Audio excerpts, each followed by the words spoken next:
Hello বন্ধুরা, welcome to my channel আরতি রান্নাঘরে। তোমাদের সবাইকে অনেক অনেক স্বাগত। আজকে বানাবো দেখো ভাতের পরোটা। তো ভাত একটুখানি বাসি ভাত বেঁচে গেছিলো, তাই আমি ভাবলাম ভাতগুলো কী করি। তো দেখো ভাতের মধ্যে আমি এখানে দিয়েছি হলুদ, নুন, অল্প করে গুঁড়া লঙ্কা, অল্প ধনিয়া গুঁড়া দিয়ে ভাতটাকে আমি একসাথে মিক্স করে নিয়েছি। এই ভাতের পরোটা বানাচ্ছি। তো ভাতের পরোটার গরম খেতে খুব ভালো লাগে, ঠান্ডা হলে এতটা ভালো লাগে না। তো বন্ধুরা, এটা হচ্ছে সকালবেলা ভিডিও আজকে আমার। সকালবেলা তো ভাতে পরোটা করছি আমি।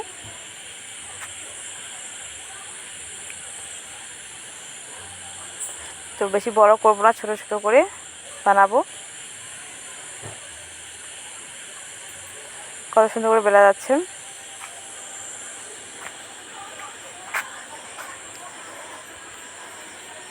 এবার তেল দিয়ে দুই পাশে ভালো করে সেঁকে নেব।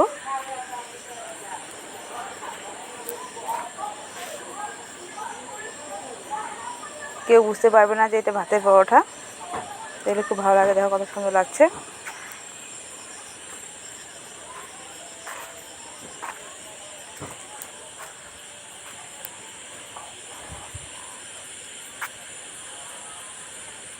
তো আমি এইভাবে সব পরোটা ভেজে নিয়েছি, অনেকগুলো পরোটা করেছি। তো আমরা খেতে বসে গেছি। এই এটা হচ্ছে পটল আর আলু দিয়ে মুগ ডাল দিয়ে তরকারি একটা, আর হচ্ছে আমের আচার। আরও আছে এই যে সয়াবিন আলুর তরকারি করেছি, পাতাকপি বেগুন আলু দিয়ে তরকারি একটা। আচ্ছা, সাথে আম, বাড়ির আম, এটা আম। এখন তো আম মানে অনেক আম মানে পাকে, অনেক আম পাকে না। এটা আমটা একটু পচে গেছিলো, কিন্তু খুব মিষ্টি আমটা খেতে আর কি। তো সকালবেলা টিফিন বন্ধুরা আজকে এটা। তো বন্ধুরা ভালো থাকবেন, সুস্থ থাকবেন, সবাইকে বাই বাই।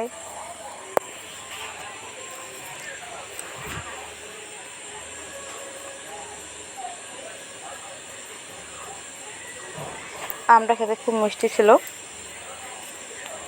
বাড়ির আম মানে দেশি আম খেতে টেস্টটা মানে আলাদা আর কি।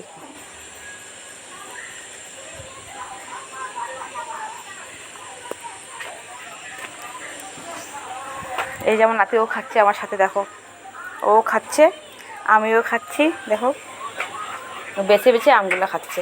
আমটা একটু একটু টক আছে, মিষ্টিও আছে। আর এই যে এখানে তরকারি সয়াবিন আলু।